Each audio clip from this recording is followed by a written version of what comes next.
সুপ্রিয় দর্শক, দেশ বিদেশের যে যেখান থেকে দেখছেন, United college of aviation science and ম্যানেজমেন্টের সৌজন্যে ইউটিভির বিশেষ আয়োজন শিল্প সংস্কৃতি অনুষ্ঠান থেকে আপনাদেরকে স্বাগত জানাচ্ছি। আমি রিয়াজুল ইসলাম কাউসার। দর্শক, আজকে শিল্প সাংস্কৃতিক অনুষ্ঠানে আমরা উপনীত হয়েছি দ্বাদশ পর্ব নিয়ে। দর্শক, বরাবরের মতো আজকেও আমাদের সাথে একজন গুণী অতিথি রয়েছেন।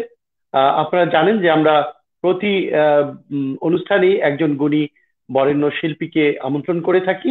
আজকেও তার ব্যতিক্রম নয়। আমরা একজন গুণী শিল্পীকে আমন্ত্রণ জানিয়েছি, তার সাথে আগে পরিচিত হব।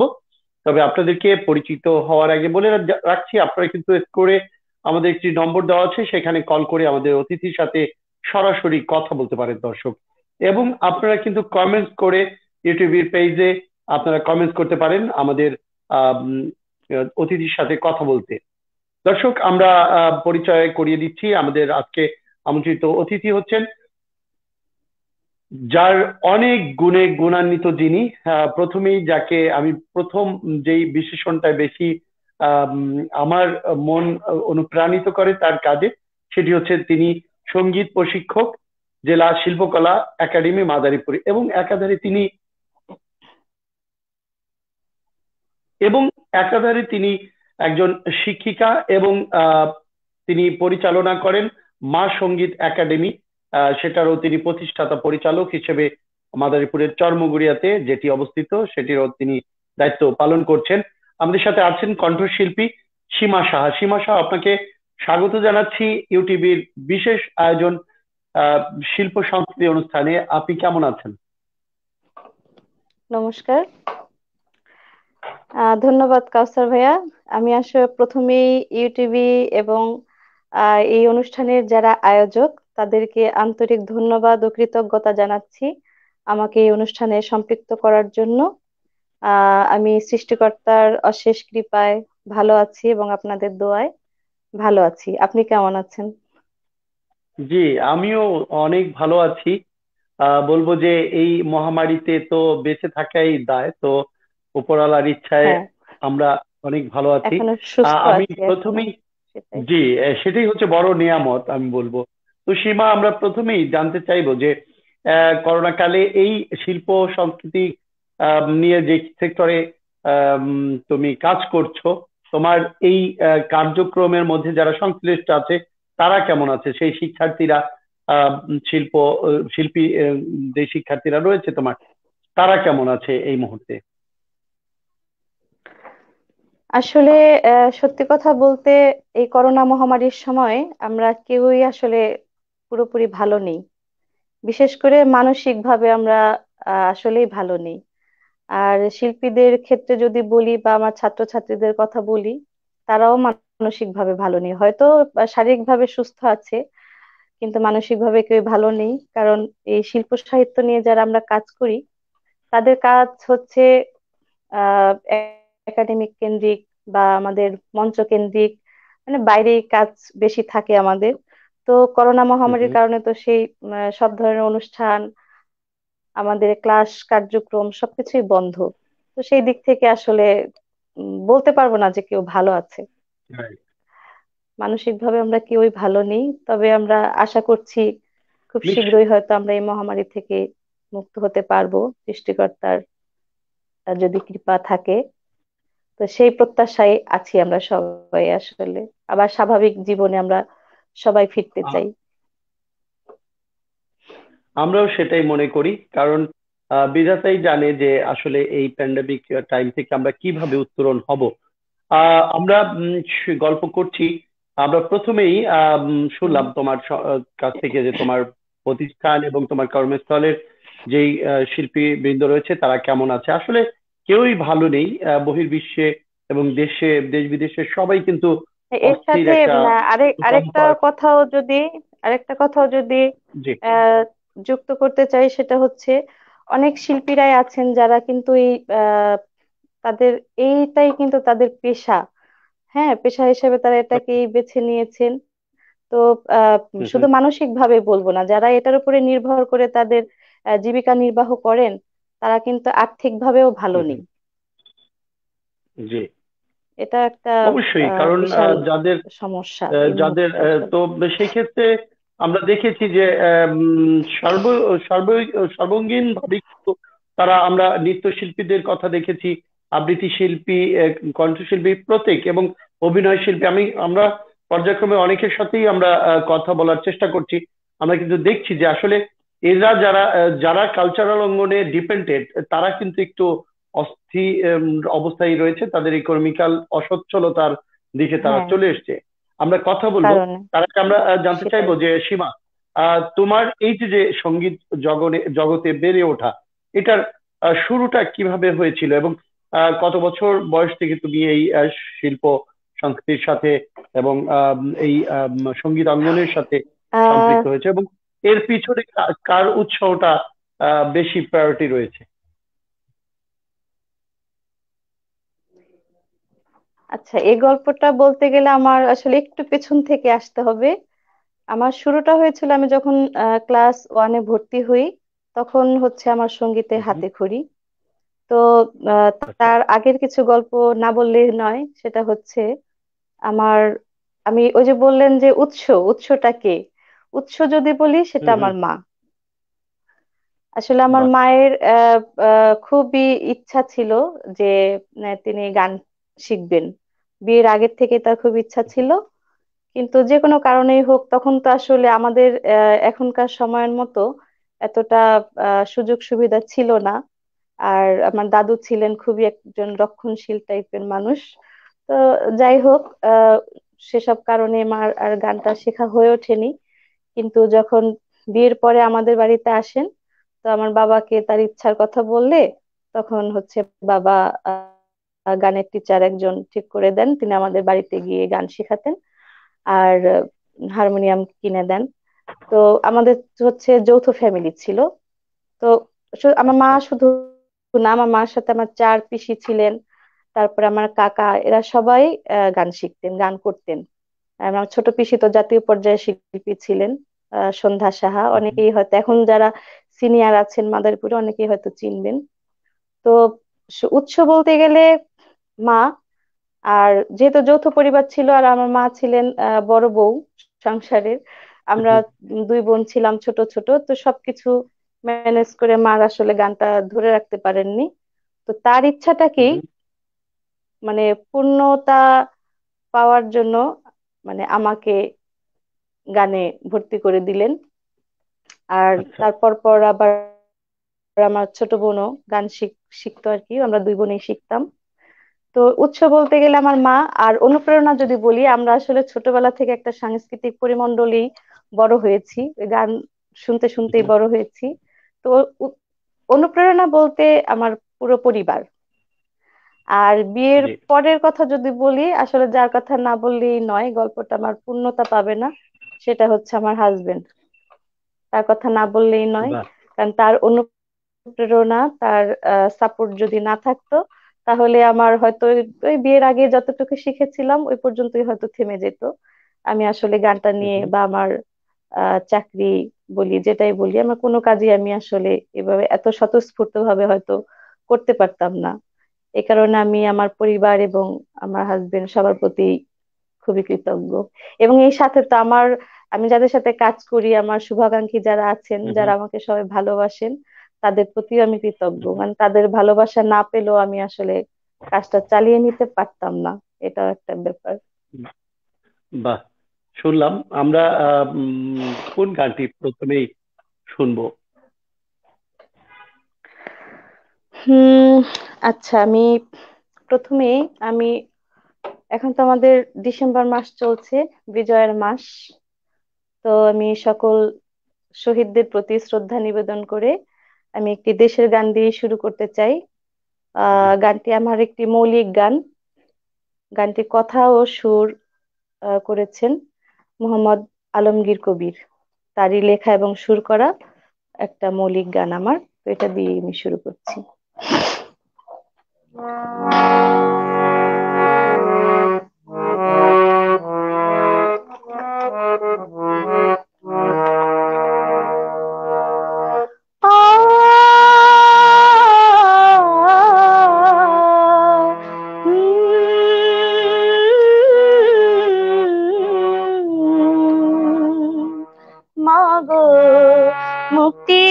যুদ্ধের গল্প বলো, শুনতে আমার বেশি ভালো লাগে।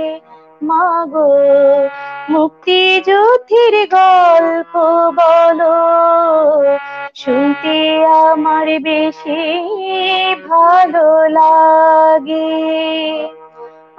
আখি ভাই জন্ম আমার, মাগো আখি ভাই জন্ম আমার, হলো না যে আগে। মুক্তিযুদ্ধের গল্প বলো, শুনতে আমার বেশি ভালো লাগে।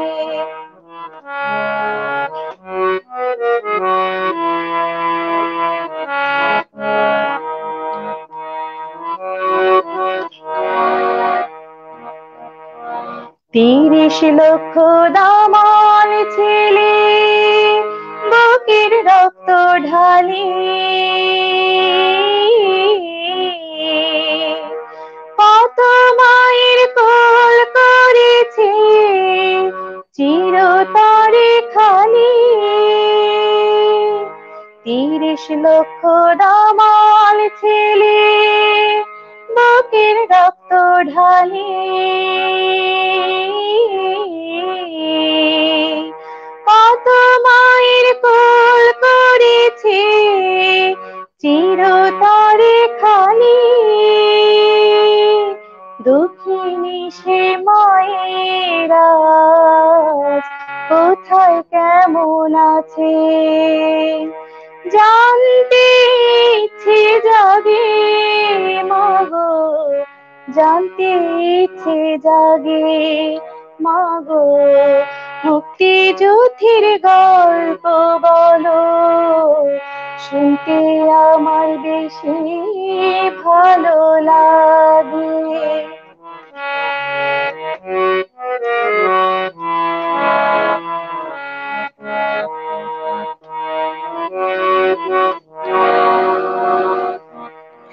কত বনের আর্তনাদে আকাশ আজ ভারী,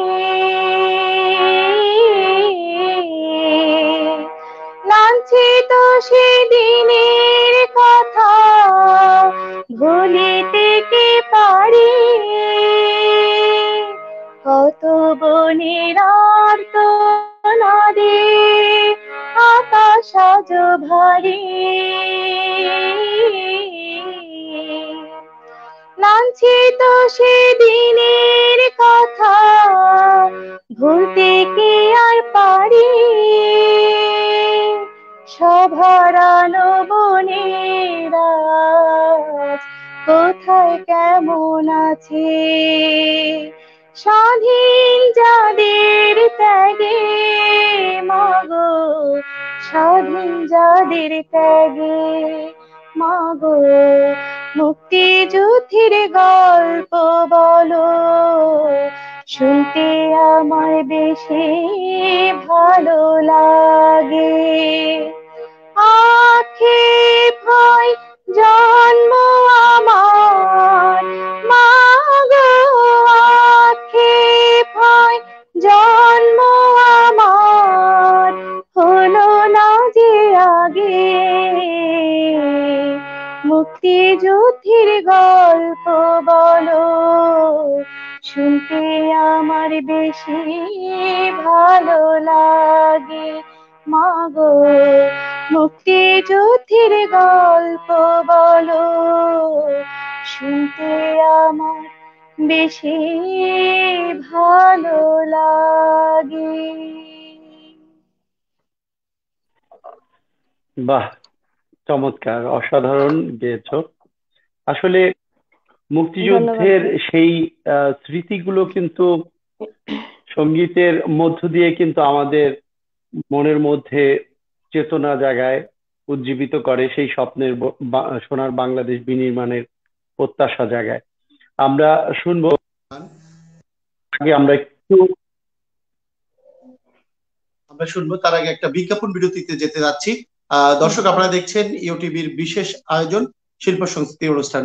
আসছে একটি ছোট্ট বিজ্ঞাপন বিরতি দিয়ে। কেউ আকাশ ছোঁয়ার স্বপ্ন কি তোমায় ছুঁয়ে যায়? আমরা আছি তোমারই অপেক্ষায়। এভিয়েশন সেক্টরে ইন্টারন্যাশনাল কেরিয়ার গড়ে দিতে আপনারই পাশে ইউনাইটেড কলেজ অফ এভিয়েশন। আন্তর্জাতিক মানের নিজস্ব ক্যাম্পাস, ওয়ার্কশপ, ল্যাবে নিবিড় প্রশিক্ষণ, সেই স্বপ্নের গ্রামার্স ভবনে আপনাকে পৌঁছে দেবে ইউনাইটেড কলেজ অফ এভিয়েশন। উন্নত তথ্য প্রযুক্তি ও বিজ্ঞান মনস্ক জাতি গঠনে ছোটবেলা থেকে সাকিবের স্বপ্ন পাখির মতো আকাশে উড়বে একদিন। পাইলট হতে না পারলেও সাকিব এখন স্বনামধন্য একটি এয়ারলাইন্সের অ্যারোনটিক্যাল ইঞ্জিনিয়ার। সাকিবের এই স্বপ্ন পূরণে পাশে ছিল United college of aviation science and management. প্রতিনিয়ত এমন হাজারো সাকিবের স্বপ্নের সারথি United college of aviation science and management. HSC বা এ লেভেল না করেও সরাসরি বিটেক লেভেল 3 এর মাধ্যমে অ্যারোনটিক্যাল ইঞ্জিনিয়ারিং এ বিশ্ববিদ্যালয়ের সর্বোচ্চ ডিগ্রি লাভ করার সুযোগ রয়েছে এখানে। এছাড়াও রয়েছে CSC, air hostess, cabin crew, aviation management, e ticketing সহ বিভিন্ন ধরনের কোর্স। বিস্তারিত জানতে যোগাযোগ করুন। দর্শক সকলকে শুভেচ্ছা জানাচ্ছি আবারও ইউটিভির বিশেষ আয়োজন শিল্প সংস্কৃতি অনুষ্ঠানে। দর্শক, আপনারা দেখছেন United college of aviation science and ম্যানেজমেন্টের সৌজন্যে ইউটিভির বিশেষ আয়োজন শিল্প সংস্কৃতি অনুষ্ঠান। আজকে আমাদের মাঝে অতিথি হিসাবে উপস্থিত আছেন বিশিষ্ট কণ্ঠশিল্পী সীমা সাহা, শিক্ষক, জেলা শিল্পকলা একাডেমি মাদারীপুর। আমরা জানি যে সীমা, তোমার একটি নিজস্ব উদ্যোগে, যেটা তুমি প্রতিষ্ঠাতা পরিচালনায় রয়েছে, মা সঙ্গীত নামের একটি একাডেমি, তো চরমুগুড়িয়াতে আমরা জানি। সেই একাডেমির গল্পটা শুনবো, যে একাডেমি সৃষ্টির যে ইচ্ছাটা, অদম্য ইচ্ছা কেন ছিল, এবং তার কার্যক্রমটা কিভাবে চলছে, এবং মা নামকরণটা কেন হলো। এই তিনটি প্রশ্নই আমি রাখতে যাচ্ছি, যে খুবই আগ্রহ নিয়ে বলতে চাই। যে আমার মনে হয় আমার মতো অনেকেই এই নামটি শুনলেই আগ্রহে বলবে যে আসলে মা নামটার কারণটা কি। ধন্যবাদ কাউসার ভাই। আসলে আমি তো ছোটবেলা থেকেই সাংস্কৃতিক অঙ্গনে আছি। আমি তো গানের পাশাপাশি নাচও করতাম ছোটবেলায়। তো তখন মানে আমার মা যেটা বলে যে তখন নাচের জন্য সবাই চিনতো আমাকে, নৃত্যশিল্পী হিসেবেই চিনতো মাদারীপুরের সবাই। তো যাই হোক, ক্লাস 6-এ ওঠার পরে আর সেটা কন্টিনিউ করা হয়নি, যেহেতু গানটাকেই বেছে নিয়েছিলাম। তো এরপরে তো মাদারীপুর কেন্দ্রিক হয়ে যাই, মানে মাদারীপুর শিল্পকলার সাথে সংযুক্ত হলাম। শিল্পকলার সব অনুষ্ঠানে অংশগ্রহণ করি। এরপরে মানে বিয়ের পরেও চাকরি সূত্রেই হোক মাদারীপুরে থাকা হয়। তো সেই যেহেতু শিল্পকলার প্রশিক্ষক, সেই হিসাবে মানে মাদারীপুর কেন্দ্রিক আমার কার্যক্রমগুলো আহ আছে বা ছিল। তো 2014 সালে আমার এই মা সঙ্গীত একাডেমিটা আমি মানে শুরু করি। তো তখন আমার একটা চিন্তা আহ ঢুকলো মাথায়, যে আমি তো মাদারীপুরে অনেক কাজ করি, মাদারীপুর কেন্দ্রিক আমার সব কাজ। তো যেহেতু আমি চর্মগুড়িয়ার সন্তান, তো চর্মগুড়িয়াতে আমরা চর্মগুড়িয়া থেকে যখন আমরা মাদারীপুরে এসে ক্লাস করতাম, অনুষ্ঠান করতাম, আমি নিজেই দেখেছি তখন আমাদের অনেক কষ্ট হতো। কষ্ট হতো বলতে তখন কিন্তু এত সুযোগ সুবিধা ছিল না, যাতায়াতের এত ভালো ব্যবস্থাও ছিল না। তো ওই চিন্তা থেকে আমার মনে হলো যে চর্মগুড়িয়া তো অনেক আগ্রহী ছেলে মেয়ে আছে, যারা মাদারীপুরে এসে তারা শিখবে, এরকমটা অনেকের আগ্রহ থাকলেও হয়তো কোনো কারণে পাচ্ছে না। তো সেই চিন্তা থেকেই আমার আসলে এই উদ্যোগটা নেওয়া, যে আমি যদি চর্মগুড়িয়াতে একটা কিছু করতে পারি বা ক্লাস নেওয়ার একটা সুযোগ করে দিতে পারি, তাহলে আমার জন্মস্থানের জন্য আমিও কিছুটা করতে পারলাম, এটা আমার একটা মানসিক শান্তি দিবে। আর তার পাশাপাশি চর্মগুড়িয়ার যে সকল আগ্রহী ছেলে মেয়েরা আছে, ওরাও কিছু শিখতে পারবে। সেই ভাবনা থেকেই আমার আসলে এই উদ্যোগটা নেওয়া। আর মা সঙ্গীত একাডেমির নামকরণটা কিভাবে হলো, যখন আমরা একাডেমিটা শুরু করব, মানে গুছাচ্ছি সব কাজকর্ম, তখন তো একটা নামকরণ করতে হবে। তো অনেকে অনেক নাম সিলেক্ট করলো যে এটা হলে কেমন হয়, ওটা হলে কেমন হয়। তা আমার মাথায় কাজ করলো যে মা যেহেতু আমার সঙ্গীত সঙ্গীত শেখার মানে উৎস, আমার মায়ের জন্য যেহেতু আমি এই জগতে আসতে পেরেছি, তো মা নামটাই একাডেমির সাথে রাখলে কেমন হয়। তো বাহ, যখন আমার দারুণ। হাজবেন্ডকে আমি বললাম যে আমি এই নামটা যদি রাখি কেমন হয়, তো সবাই দেখলাম ভীষণ সাপোর্ট করলো যে না, ঠিক আছে। তো ওই তারপরে আর কি নামটা ওইভাবে ঠিক হয়, মা সঙ্গীত একাডেমি। আমার মাকে বাহ। আমি মানে আসলে সন্তান হিসেবে তো কতটা করার কথা সেভাবে করতে পারি না। তো এই এই এই ছোটখাটো বিষয় দিয়ে যদি আমার মাকে আমি একটু সম্মান জানাতে পারি, সেটা আমাদের কাছে অনেকটা প্রাপ্তি। সেই চিন্তা থেকে বাহ, আসলে নামকরণটা করা। আর আরেকটা চমৎকার। প্রশ্ন ছিল আপনার হচ্ছে কার্যক্রম সম্পর্কে। জি। তো আমাদের একাডেমিটা আমরা শুরু করি হচ্ছে 2014 সালে। আমরা যাত্রা শুরু হয় আমাদের একাডেমির। তো আমরা শুরুতে আহ গান, নাচ আর চিত্রাঙ্কন তিনটা বিভাগ নিয়ে শুরু করেছিলাম। তো 1-2 বছর যাওয়ার পরে দেখলাম যে নৃত্য বিভাগে আমাদের মানে সাড়াটা একটু কম পাচ্ছি, যার কারণে আমরা ওই বিভাগটা পরে আর ওইভাবে রাখতে পারিনি। তো বর্তমানে আমরা গান এবং চিত্রাঙ্কন দুইটি বিভাগ আমাদের রয়েছে। তো গানের টিচার হিসেবে আমি ওখানে ক্লাস নেই।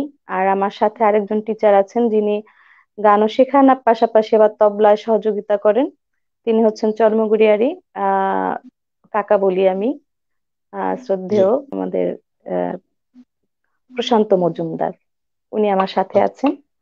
আর চিত্রাঙ্কন বিভাগে আমাদের শিল্পকলার যিনি টিচার সাগর সাহা, তিনি আমাদের মা সঙ্গীত একাডেমিতেও বাচ্চাদেরকে চিত্রাঙ্কন শেখাচ্ছেন।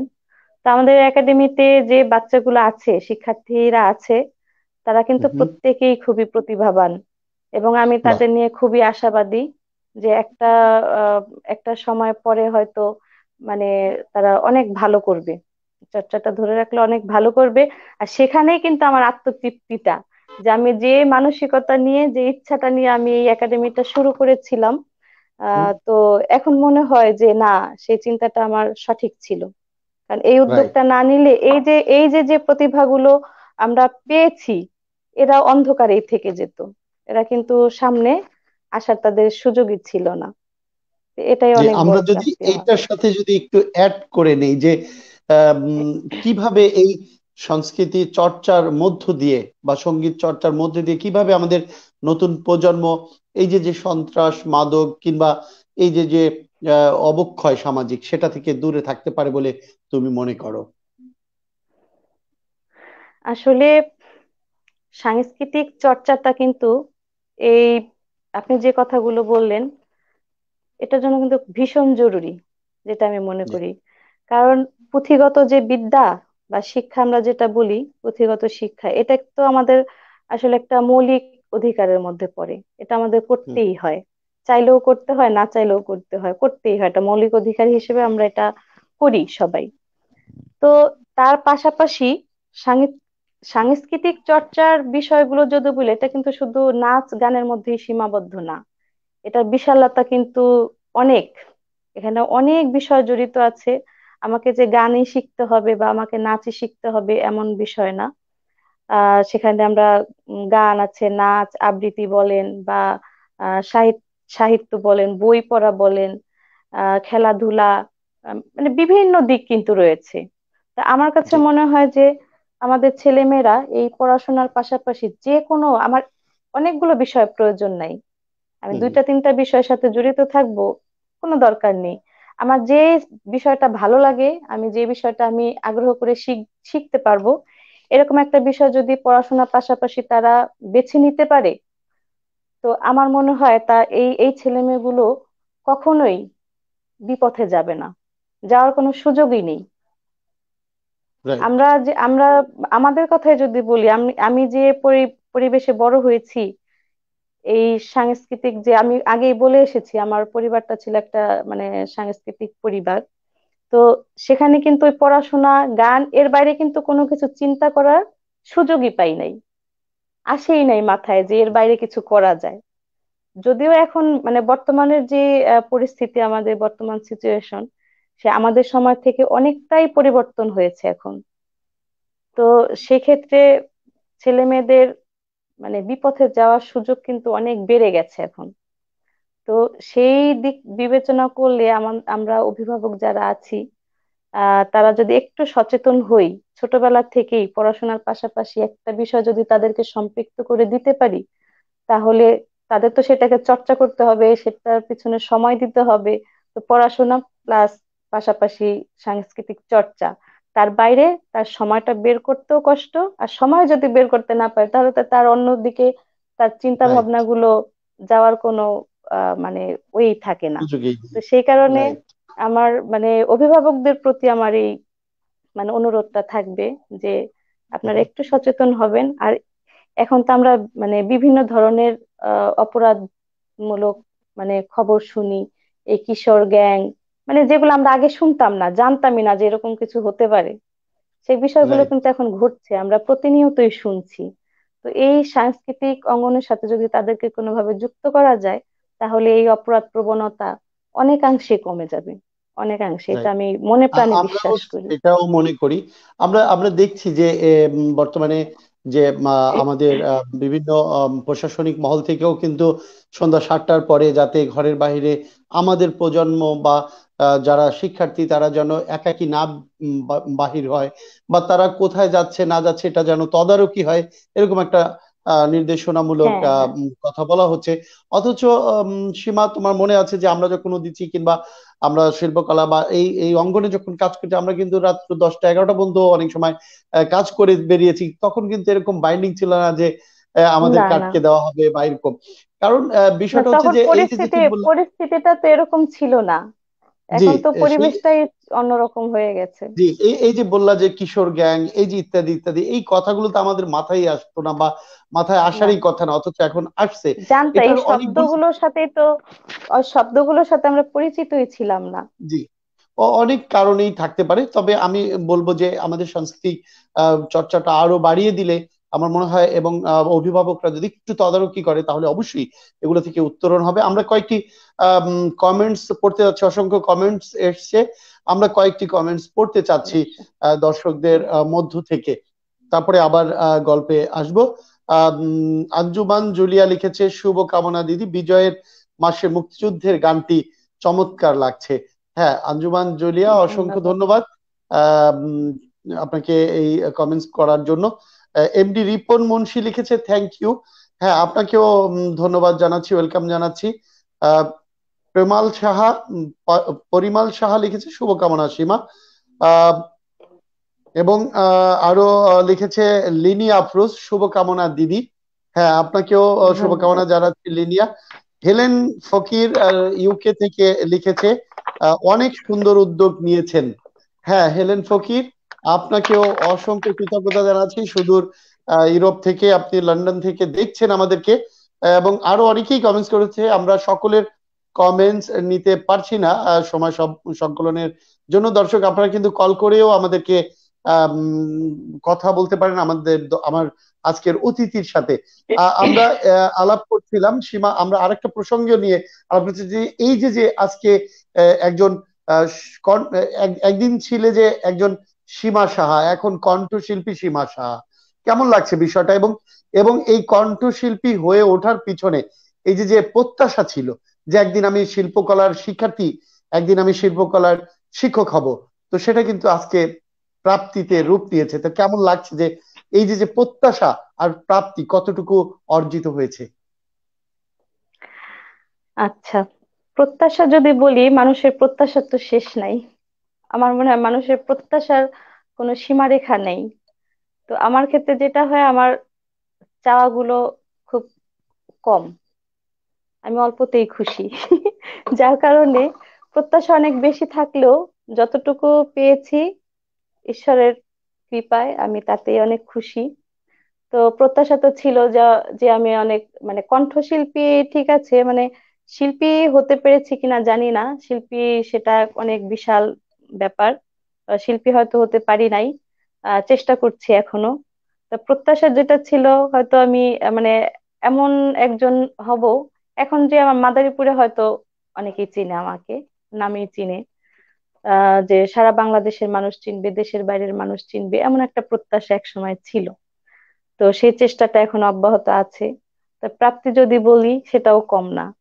আমি শিল্পকলার স্টুডেন্ট ছিলাম, আবার শিল্পকলার প্রশিক্ষক হুম। হয়েছি, হব এই চিন্তা কিন্তু আমার ওইভাবে কখনো মাথায় ছিল আসে নাই যে আমি শিল্পকলার রাইট। প্রশিক্ষক হব।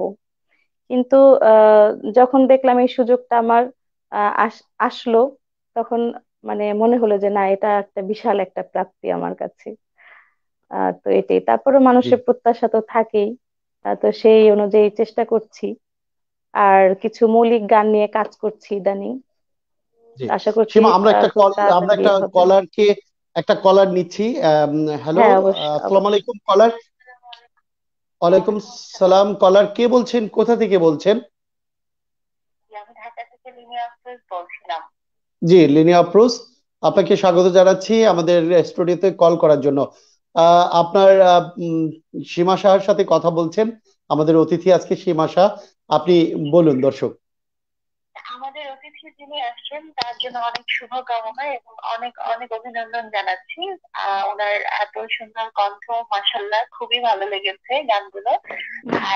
ধন্যবাদ।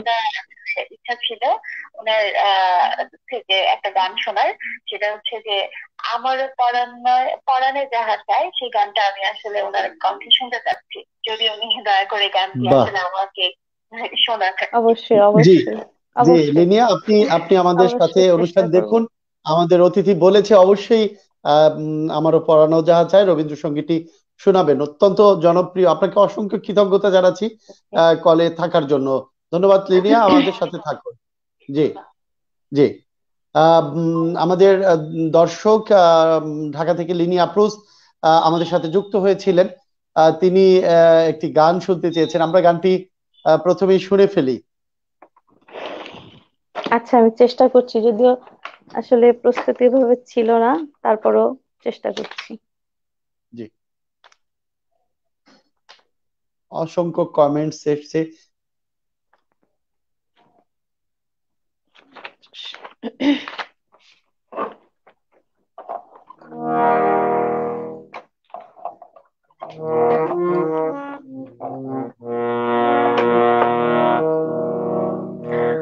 আমার পরানো যাহা চাই, তুমি তাই, তুমি তাই গো। আমার পরানো যাহা চাই, তোমা ছাড়া রে জগতে মোর কেহ নাই, কিছু নাই গো। আমার পরানো যাহা চাই।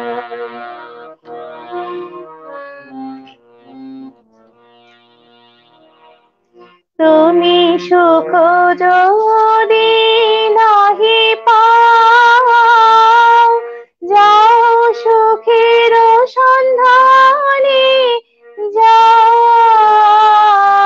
তুমি সুখ যদি নাহি পাও, যাও সুখের সন্ধানে, যাও।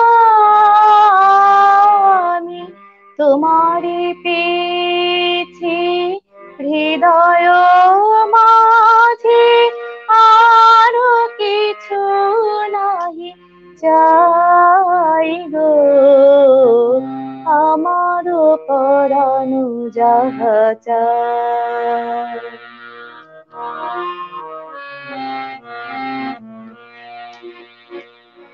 আমি তোমার বিরহে রহিব বিলীন, তোমাতে করিব বাস। দীর্ঘ দিবস, দীর্ঘ রজনী, দীর্ঘ বরষ মাস, যদি আরো পারে ভালোবাসো, যদি আরো ফিরে নাহি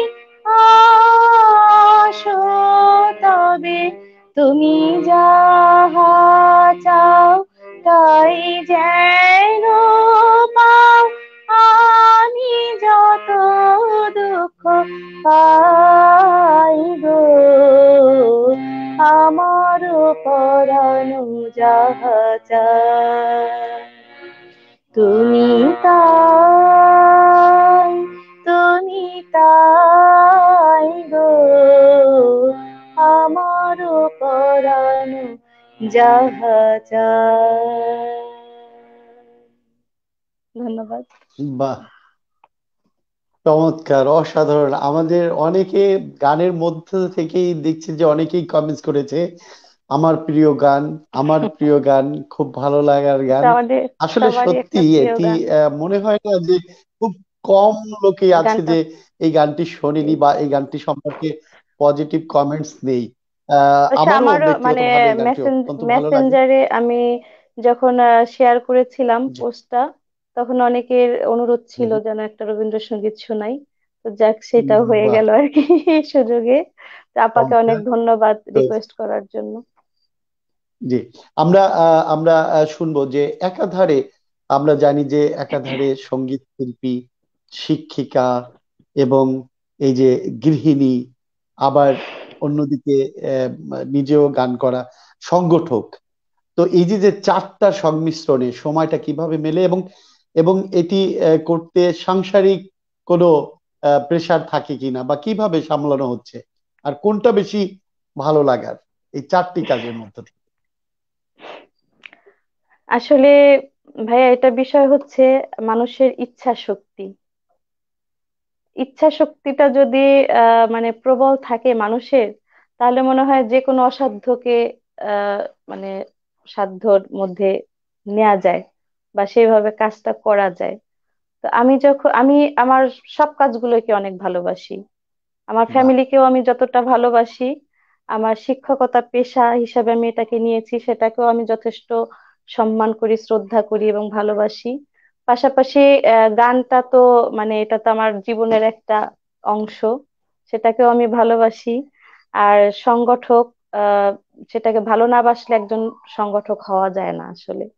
তো প্রত্যেকটা রাইট। কাজকে আমি সমান গুরুত্ব দেওয়ার চেষ্টা করি, এবং আমার ফ্যামিলি আমাকে এই ব্যাপারে যথেষ্ট সাপোর্ট করে। আমার হাজবেন্ড প্লাস আমার সন্তানেরা, তারাও মানে আমার এই কাজগুলোর সাথে না, ওরাও এখন মানে কি বলবো, সম্পৃক্ত মানে হয়ে গেছে, সম্পৃক্ত নিজেদের কাজ হয়ে মনে গেছে। করছে। হ্যাঁ, নিজেদের কাজে ওরা মনে করে, যার কারণে আমার কোনো কাজ করতে মানে আমি সমস্যা মনে করি না, হয়ে যায়। বাহ, সময়টাকে ওইভাবে আসলে মেনটেন করার চেষ্টা করি। আর এই কারণে বাহ, হচ্ছে যখন হ্যাঁ। আমার মানে এখন তো করোনাকালীন সময়ে বাইরের কাজগুলো বন্ধ, তো হুম, আমাকে হুম, অনেক ব্যস্ত থাকতে হয়। কিন্তু আমি চেষ্টা করি সময়টাকে মানে সুষ্ঠুভাবে বন্টন করার সব দিকেই। বাহ, সুষ্ঠুভাবে বন্টন করা, এটা কিন্তু একটি চমৎকার হ্যাঁ, উচ্চারণ আমি বলবো যে, মানে বা শব্দ। সময়টাকে আমি ভীষণ ভীষণ ভাবে গুরুত্ব দিই। আজকে যেমন এই রাইট। প্রোগ্রামের আগে কিন্তু আমার আমার ফ্রেন্ডদের সাথে একটা মানে গেট টুগেদার ছিল। তো সেখানে আমি ঠিক মানে 8টার থেকেই বলছিলাম যে আমার 10টায় কোনো লাইভ প্রোগ্রাম আছে। তো আমার ফ্রেন্ডরাও বলতেছিল তুই তো সে আগের থেকেই মানে সময়ের ব্যাপারে খুব পাংচুয়াল। আমি বললাম যে হ্যাঁ, আমার একটু প্রস্তুতিরও বিষয় আছে। যাই হোক, হ্যাঁ। 8:30টায় তাদের হাত থেকে ছাড়া পেয়েছি। আসার পরে আবার এইটার প্রস্তুতি নিলাম আর কি। এইটা এইভাবে বললে কিন্তু তারা মানে মানে খবর করে দিবে যে আমরা ছেড়ে দিয়েছি বা আমাদের হাত থেকে ছাড়া পেয়েছো। যাই হোক, এটা বন্ধুতায় থাকবেই মজা করা। আমরা প্রায় অনুষ্ঠানের শেষ দিকে প্রায় চলে এসেছি, ঘড়ির কাঁটা কিন্তু থেমে নেই, চলছেই। আমরা একটি তোমার আবেগময় স্মৃতি শুনবো, যে স্মৃতিটি মনে পড়লে তোমার এখনো আবেগ আপ্লুত হয়ে ওঠো, কারণ তোমার কর্মময় জীবনে অনেক স্মৃতিই আছে, অনেক প্রোগ্রাম, অনেক কিছু পরিবার নিয়ে। তো সেটার মধ্য থেকে একটি আবেগ আপ্লুত স্মৃতি আমরা শুনতে চাই, দর্শকদের শোনাতে চাই, যে তোমার এমন কি স্মৃতি আছে সেই স্মৃতিটা মনে পড়লে আবেগ আপ্লুত হয়ে ওঠো? অনেক স্মৃতি আছে। আসলে আমার এই যে পড়াশোনার যে জার্নিটা বা গান মানে নিয়ে যে জার্নিটা, অনেক গল্প একজন আছে, অনেক স্মৃতি কমেন্টস আছে। করেছে, একই সোনার আলোয় একটি গান শুনতে চাই, এমডি রিপন মুন্সি আ- লিখেছে। আচ্ছা, যদি সময় থাকে অবশ্যই শোনাবো। তারপরে শত জনমের প্রেম। হ্যাঁ দর্শক শত আপনারা লিখতে জনমের থাকুন, আমরা আমাদের আমাদের আমাদের অতিথি আজকে আপনাদেরকে শোনাবে। জি। তো যেটা বলছিলাম যে আমার হচ্ছে এইচএসসি পাশ করে যখন অনার্সে ভর্তি হলাম, তারপরে কিন্তু আমার বিয়ে হয়ে গেছিল। তো এরপরে কিন্তু আমি পড়াশোনাটা কন্টিনিউ করেছি, গানটাও কন্টিনিউ করেছি। তো এই এই জার্নিটাতে অনেক গল্প আছে, অনেক গল্প আছে, এটা মানে বলতে অনেক সময় লাগবে। তো আবেগ আপ্লুত এখনো হয়ে যায় যে স্মৃতিটায়, সেটা হচ্ছে আমি প্রথম যেদিন মা হয়েছিলাম, আমি প্রথম যেদিন বাহ। আমার সন্তানের মুখ দেখেছিলাম। আমার বড় ছেলে, ওর জন্ম হয় রাত 12টা 40 মিনিটে। আমি সারা রাত শুধু ওর মুখের দিকে তাকিয়েছিলাম। ওই যে যে বাহ। মানে স্মৃতি, এটা যখনই আমার মনে পড়ে আমি আসলে অনেক আবেগ আপ্লুত হয়ে যাই। এটা খুবই স্পর্শ করে আমাকে, এই স্মৃতিটা। সত্যি একটা ব্যতিক্রম স্মৃতি। আমার মনে হয় যে আমি হ্যাঁ, অনেককেই জিজ্ঞাসা করি যে এই জিনিসটা, যে আপনার একটা আবেগময় স্মৃতি বলুন, মনে হয় এই প্রথম কেউ কোনো অতিথি আমাকে বলল যে তার সন্তান। আসলেই সত্যি হ্যাঁ, এটার এটাই এটা একটি কারণ আমার ওই ফিলিংসটাই ওই দিন তো আমার আলাদা। নতুন করে আরেকটা জন্ম হয়েছিল, আমি মা হিসেবে জি। পরিচিতি পেয়েছিলাম। এটা একটা মেয়ের জীবনে বিশাল একটা পাওনা আর কি। জি নিঃসন্দেহে। আরো অনেকেই কমেন্টস করেছে, আরো দু একটি কমেন্টস নেই। এমডি রিপন মুন্সি লিখেছে, সীমা শত জনমের প্রেম আমার জীবনে এনে এই এই গানটি শুনতে চেয়েছে। আবার আরেকটি গানও তিনি শুনতে চেয়েছেন, যে সোনার আলোয় জীবন ভরিয়ে দিল। একই তো সোনার আলোয়। এছাড়াও, হ্যাঁ, একই সোনার আলোয়। তো অনেকেই লিখেছে। আমরা অনুষ্ঠানের একদম সীমা শেষ পর্যায়ে চলে এসেছি।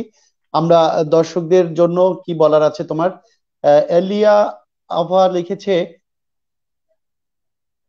লিখেছে, আমার অনেক পছন্দের গান। আচ্ছা, সম্ভবত এই আগের কমেন্টসটি, যে ওই আহ, আমারও পরানো যাহা চায়। তো আমরা আমরা আমরা শেষের দিকে চলে যাই সীমা, আমরা আর কমেন্টস নিতে পারছি না, আমরা অনেক কমেন্টস নিয়েছি। আহ দর্শকদের জন্য কি বলার আছে? এরপর আমরা তোমার গানে গানে আমরা অনুষ্ঠান শেষ করব। আহ দর্শকদের উদ্দেশ্যে বলবো যে আপনাদেরকে অনেক ধন্যবাদ, অনেক কৃতজ্ঞতা, এতটা সময় নিয়ে আমার সাথে ছিলেন, আমাকে অনুপ্রেরণা দিয়েছেন। এজন্য আপনাদের অসংখ্য ধন্যবাদ জানাচ্ছি, কৃতজ্ঞতা জানাচ্ছি। আর এখন যে মানে আমরা মহামারীর দিক মানে করোনা মহামারীর মধ্য দিয়ে যাচ্ছি, তো আমরা যদি নিজেরা একটু সচেতন হই, আমার মনে হয় এই মহামারীটা ব্যাপক আকার ধারণ ক- করতে পারবে না। হ্যাঁ, তো আমরা নিজেরা একটু সচেতন হব অবশ্যই। আমরা সাবধানতা অবলম্বন করব, স্বাস্থ্য সচেতনতা অবলম্বন করে আমরা আমাদের দৈনন্দিন কাজগুলো করব, কারণ কাজ বাইরে না গেলেও হবে না, কাজ না করলেও হবে না। আবার আমাদেরকে সতর্কও থাকতে হবে, এই বিষয়টা খুবই জরুরি। এই মুহূর্তে আমার এইটাই বলার, যে সবাই একটু সচেতন রাইট। থাকবেন, সবাই সুস্থ থাকবেন, নিরাপদে থাকবেন, আর আমার জন্য আশীর্বাদ করবেন, আমার ফ্যামিলির জন্য আশীর্বাদ করবেন, আমরা যেন সুস্থ থাকতে পারি। ধন্যবাদ। জি, তোমাকেও অনেক ধন্যবাদ, অনেক কৃতজ্ঞতা, অভিনন্দন। আজকে United college of aviation science and ম্যানেজমেন্টের সৌজন্যে ইউটিভির বিশেষ আয়োজন শিল্প সংস্কৃতি অনুষ্ঠানে অংশ নেবার জন্য। দর্শক, আপনারা এতক্ষণ দেখছিলেন United college of aviation science and ম্যানেজমেন্টের সৌজন্যে ইউটিভির বিশেষ আয়োজন শিল্প সংস্কৃতি অনুষ্ঠানটি দেখছিলেন দ্বাদশ পর্ব। দর্শক, বরাবরের মতো আমি থাকি আপনাদের সাথে, এবং আমরা চাই যে প্রতিটি শিক্ষার্থী গড়ে উঠুক একজন মানবিক মানুষ হিসাবে, গড়ে উঠুক একজন শিল্প সংস্কৃতিবান মানুষ হিসাবে, একজন সাংস্কৃতিক মানুষ হিসাবে গড়ে উঠুক। তাহলেই কিন্তু আমাদের এই যে সমাজের যে অবক্ষয় এবং সমাজের যে এই অনিয়ম, এবং অনিয়ম এবং শৃঙ্খলা অশৃঙ্খল সেটাকে উচ্ছৃঙ্খলতা। আমরা শৃঙ্খলাবদ্ধতা, জি, উচ্ছৃঙ্খলতাকে আমরা শৃঙ্খলাবদ্ধতায় নিয়ে আসতে পারবো এবং জাতির পিতার যে স্বপ্নের সোনার বাংলাদেশ বিনির্মাণের প্রত্যাশা এবং জননেত্রী প্রধানমন্ত্রী শেখ হাসিনার যে ডিজিটাল বাংলাদেশ গড়ার প্রত্যয়, সেটি আমরা লক্ষ্য মাত্রায় পৌঁছাতে পারবো বলে বিশ্বাস রেখে আমরা বিদায় নিতে চাচ্ছি। যে যেখান থেকেই দেখছেন সকলকে প্রীতি এবং শুভেচ্ছা জানিয়ে বিদায় নিচ্ছি। দর্শক, আমাদের সাথে অনুষ্ঠান সমন্বয়ে ছিলেন United college of aviation science and ম্যানেজমেন্টের নির্বাহী পরিচালক জনাব মোহাম্মদ আলী। দর্শক, আমরা সীমা শাহের গানে গানে বিদায় নেব। তার আগে আমি বিদায় নিচ্ছি। সবাই ভালো থাকবেন, থাকবেন, সুস্থ থাকবেন এই প্রত্যাশা নিয়ে, এবং সবাই ঘরের বাইরে গেলে অবশ্যই মাস্ক পরবেন এই প্রত্যাশা রেখে আমি বিদায় নিচ্ছি। শুনবো সীমা শাহের কণ্ঠে গানে গানে নিব বিদায়। আচ্ছা, আমি এবার যে গানটি শোনাতে চাচ্ছি, এই গানটার জন্য মানে কলকাতা থেকে আমার এক বোন, ও গতকালকে রিকোয়েস্ট করে রেখেছে, প্লাস আজকে আবার এক ছোট ভাই গোপালগঞ্জ থেকে ও একই গানে রিকোয়েস্ট করে রেখেছিল। আর যেহেতু ওরা দুজন আগে এই গানটা রিকোয়েস্ট করেছে, আমি এই গানটাই শোনাতে চাচ্ছি। আর জি, রিপন ভাইকে বলছি আন্তরিকভাবে দুঃখিত, আসলে সময় স্বল্পতার কারণে অন্য কোনো অনুষ্ঠানে অবশ্যই আপনার অনুরোধের গান দুটো আমি গাইবো।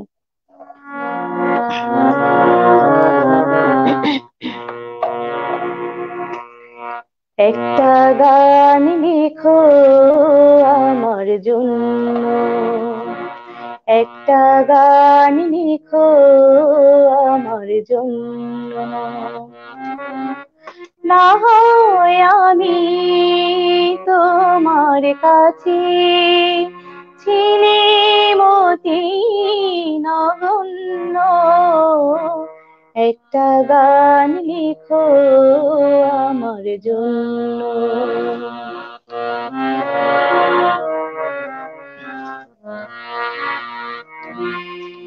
সে গান যেন আমায় উজাড় করে নেয়, সে সুর যেন আমায় ব্যাকুল করে দেয়, আমি যেন তোমার মতে ধন্য, না হয় আমি তোমার কাছে ছিলে মতি নগণ্য, একটা গান লিখো আমার জন্য।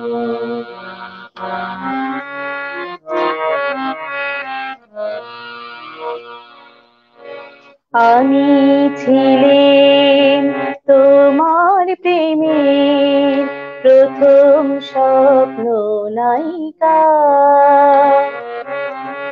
লিখেছি তোমার মনের আখরে অনেক ছন্দ লিপিকা, আমি ছিলেন তোমার প্রেমের প্রথম স্বপ্ন নায়িকা,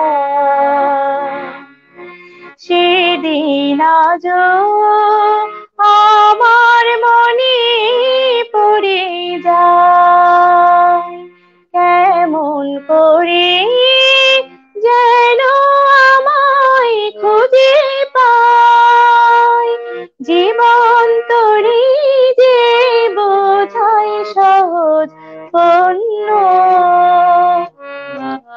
না হয় আমি তোমার কাছে ছিলে মতি নগণ্য, একটা গান লিখো আমার জন্য,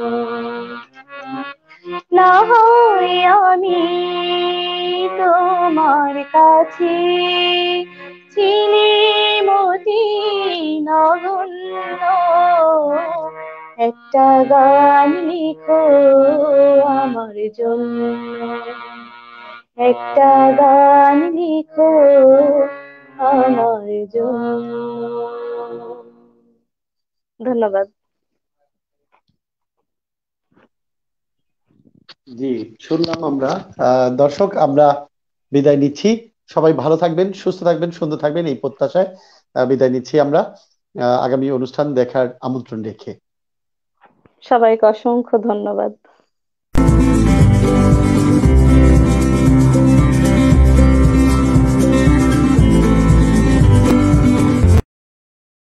কিরে, কয়েকদিন পরে তো এসএসসি এক্সামের রেজাল্ট দেবে, কোথায় ভর্তি হবি সিদ্ধান্ত নিয়েছিস কিছু?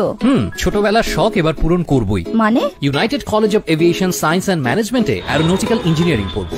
এসএসসির পর মাত্র 4 বছরে পাবো আন্তর্জাতিক মানের গ্রাজুয়েশন ডিগ্রি। আর কি কি সুবিধা দিচ্ছে ওরা? নিজস্ব campus, Aerolab, library, digital classroom, wifi zone রয়েছে। দেশি বিদেশি বিভিন্ন এয়ারলাইন্সের সাথে চুক্তি। পাশ করার পর জব প্লেসমেন্টের জন্য 100% সহযোগিতা। ওয়াও, তাই নাকি? হ্যাঁ ঠিক তাই। এত কিছু তুই কিভাবে জানলি? আমি তো গতকালই বাবাকে নিয়ে ওদের ক্যাম্পাসে ঘুরে আসলাম। তাহলে আমিও বাবাকে নিয়ে যাব। এই একবার ঠিকানাটা দে তো। উত্তরা রাজলক্ষ্মী, সেক্টর 3, রোড 4, বাড়ি 16। আর বিস্তারিত জানার জন্য এখনই ফোন কর 01749 30 60 90।